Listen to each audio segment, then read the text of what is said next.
Oh Lord, I want two wings to guide my feet. Oh Lord, I want two wings to guide my hands. Oh Lord, I want two wings to hold my eyes so the world won't do me no harm.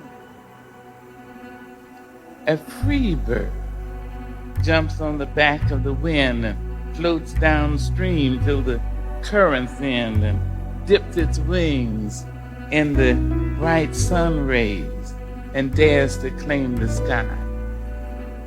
But a caged bird stands on the grave of dreams, often shouting a nightmare scream. Its wings are clipped, its feet are tied, so it opens its mouth to sing. The caged bird sings with a fearful trip of things unknown but longed for still, and its song is heard on a distant hill, for the caged bird sings of freedom. A free bird thinks of another breeze and the trade winds soft through the sighing trees and fat worms waiting on a dawn bright lawn, and it names the sky its own. But a caged bird stands on the grave of dreams, shadows shouting a nightmare scream. Its wings are clipped, its feet are tied, so it opens its mouth to sing. The caged bird sings with a fearful trip of things unknown but longed for still, and its voice is heard on the distant hill, because the caged bird sings of freedom. Oh Lord, I want two wings to guide my feet. Oh Lord, I want two wings to guide my mind. Oh Lord, I want two wings to hold my arms so the world won't do me no harm. Going up there. Alright. Okay. A little basketball court. Okay. Got over here as quick as I could, man. You know, I don't usually make house calls. But you know, it's snowing outside, but you said made it seem like it was an emergency, you know. So, you know, try to make myself as available and accessible as I can. But you have a beautiful place, man. Jakai?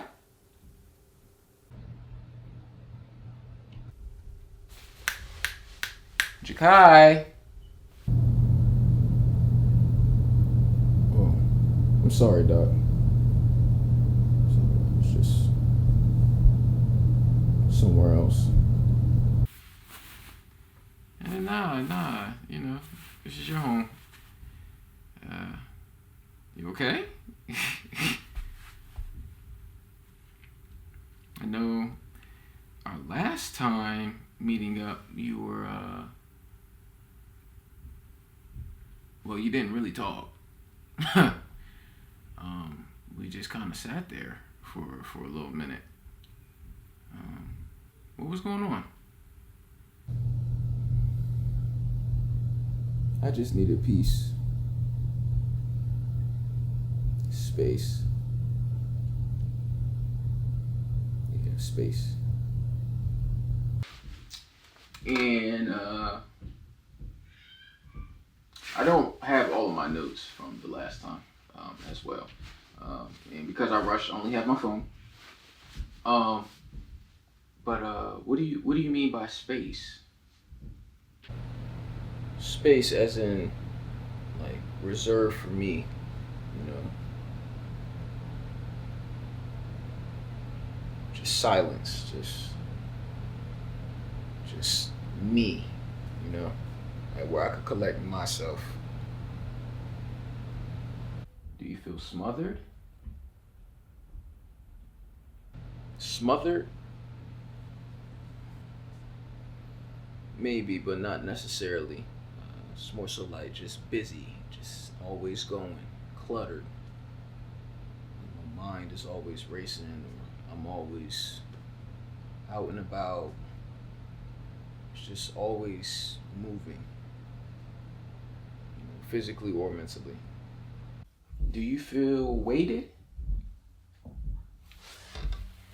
Um, it could be life responsibilities, goals, stress of being somewhere at a certain time, like biological clock, any of those things? I guess you could say that. Yeah, sure. What's the earliest memory you have of being responsible? Watching my siblings, I would have to guess, besides like chores. Yeah, but watching my siblings, having to take care of them from a very young age. How old were you? I was about 6 or so. Now, when's the first time you felt no one else felt they were responsible for you or what happens to you? I was around 4 or 5, under the supervision of some family members on my dad's side.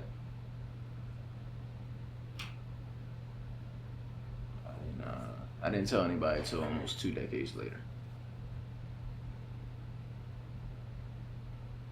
I was really young, so details aren't as, you know,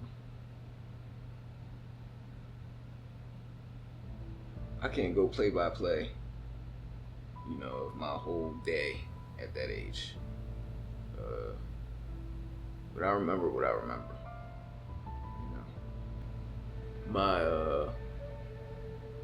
My Dukes had dropped me off to my dad's mom's house.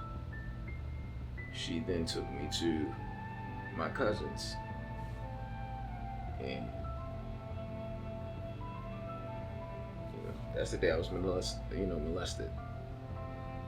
But to answer your question, that's not the day that comes to mind when the realization really occurred. The realization, it plays a part, but the realization didn't occur until the 2 decades later when I told, the truth. I actually decided to,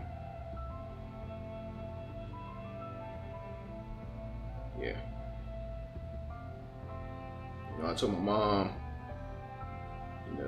family members, whatever the case may be.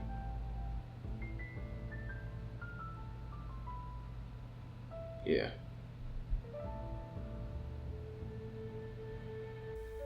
I'm curious to know what their reactions were, but also, how did you present it? In what ways did you use this, not revelation more so, but how did you present this experience to them? Long story short, my brother had died in 2021.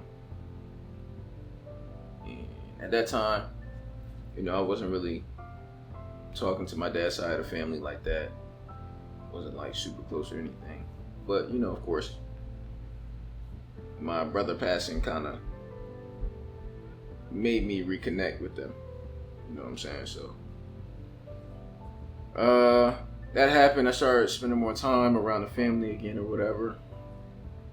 And also around that time, after he passed, I started, dealing with my traumas. Maybe it was a thing with grief or whatever the case may be, but that's where I was. So, along this journey, I wrote a poem, basically, not just about the incident, but, just about the incident, as my way of kind of like just bringing it to the light.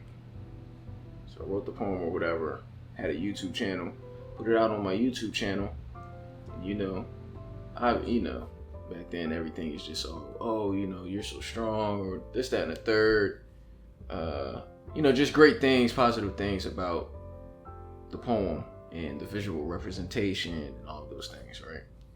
So when I was not apprehended, but when I finally told somebody about who the poem was about and how it came to be, or whatever the case may be, and how, I just decided to put it in, creative writing format, obviously it brought about disruption. And just long story short, instead of it being a kind of like a coming to Jesus moment, and I'm sure, said parties has their own traumas and experiences in the past too, it became a blaming match, or almost like they were on trial and I was about to convict them, or whatever the case may be. And that wasn't the case, so everybody turned their back on me or whatever. They're not really turned their back, but just the statements and the stares that I received in person or on the phone, just kind of just showed me who they were. My mom, when I finally told her, she didn't say anything.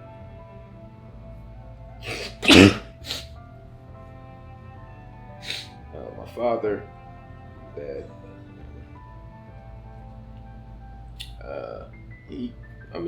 from what I know, or what I was told, he stood up for me and said, "My son is not a liar." So take that for face value, I guess, if you can. But yeah.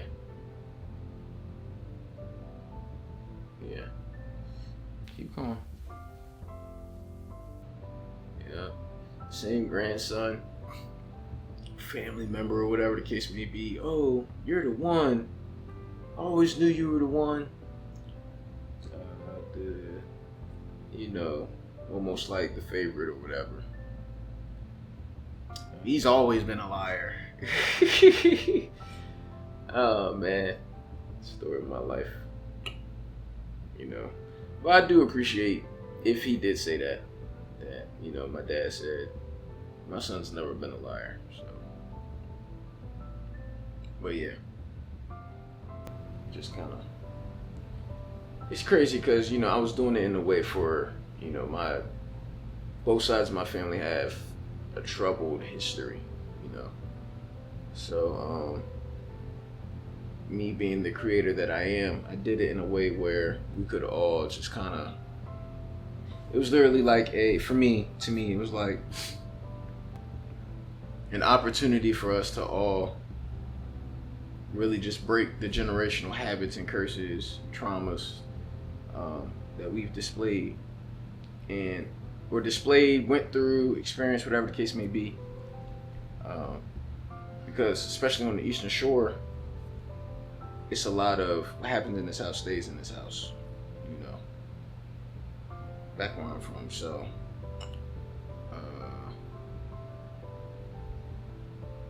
like I said again, when I just made that step forward, leap of faith, just trying to be brave, be an example, really. It just not backfired in my face because it just made me see them for who they were. And it made me realize that, they were fearful, they were cowards, and they were scared. Fear, you say? Proceed. I was willing to step towards freedom, get a weight lifted off my shoulders. I was just trying to express to them, not how easy it could be, but, like that we could do it together. Again, like they have a troubled history. I've heard things about a few of them, really all of them. And, you can just see, it weigh on a person, especially mentally. There's signs. So I never looked at myself as a victim. Never said I was a victim. Never told them I was a victim. I never looked at myself as that. So I just wanted them to experience that same freedom and that same courage so that we could actually be a family. You feel me?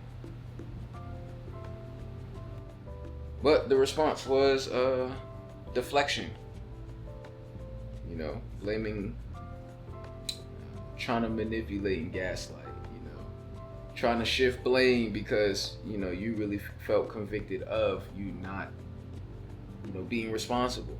You know, not being an adult, not supervising, not protecting. You know what I'm saying?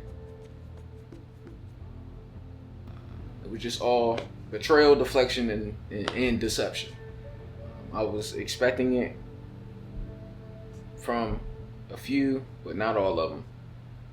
But they were all being deceptive, ultimately. Just deceptive and scared. Explain deception in this occurrence. Deceptive.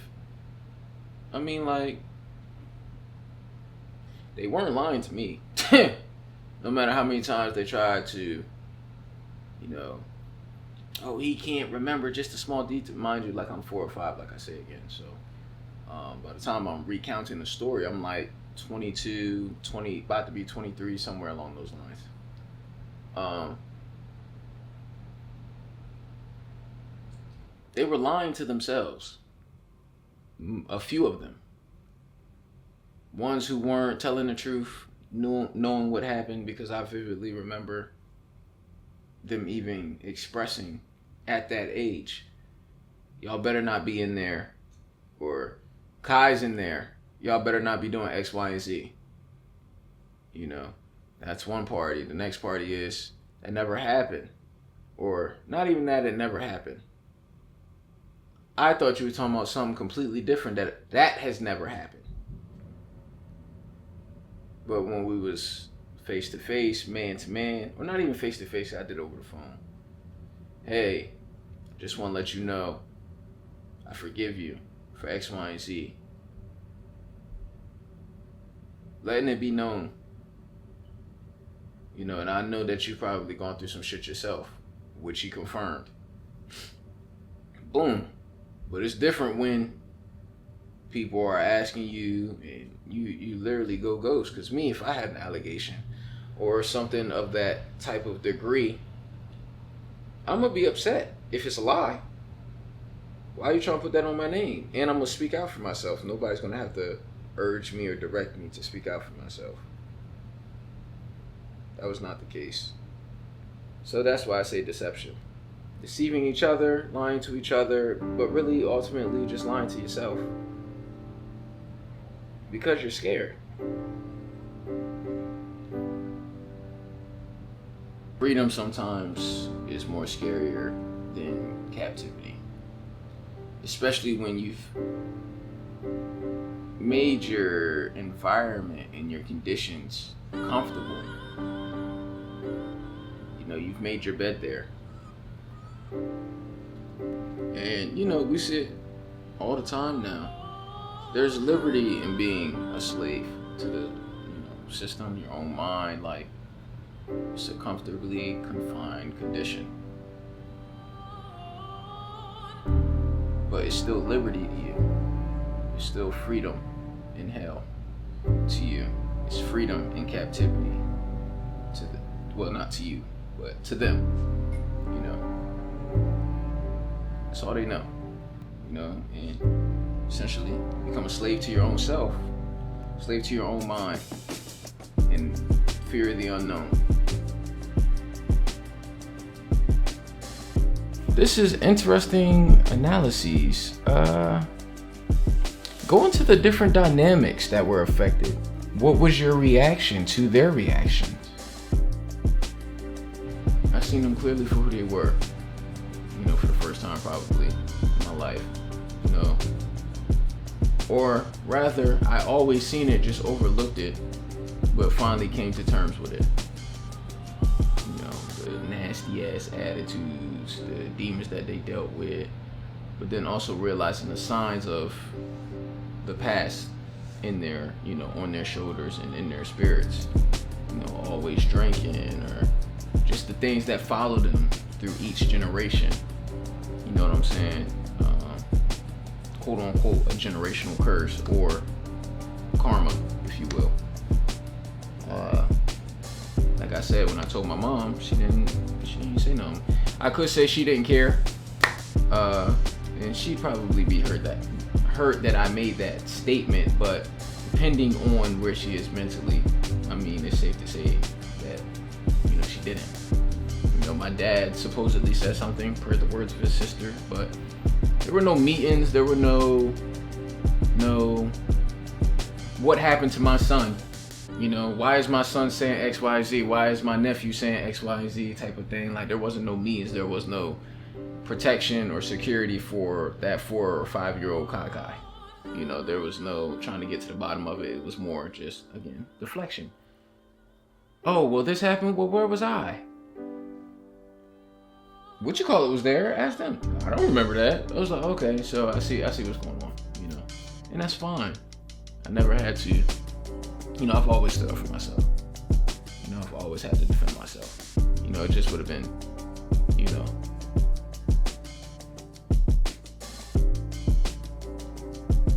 would have been nice for, that 4 or 5-year-old to,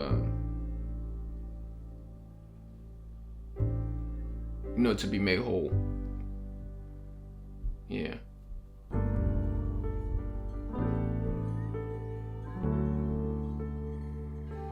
But I got a question for you, Doc. Do you know why the caged bird sings?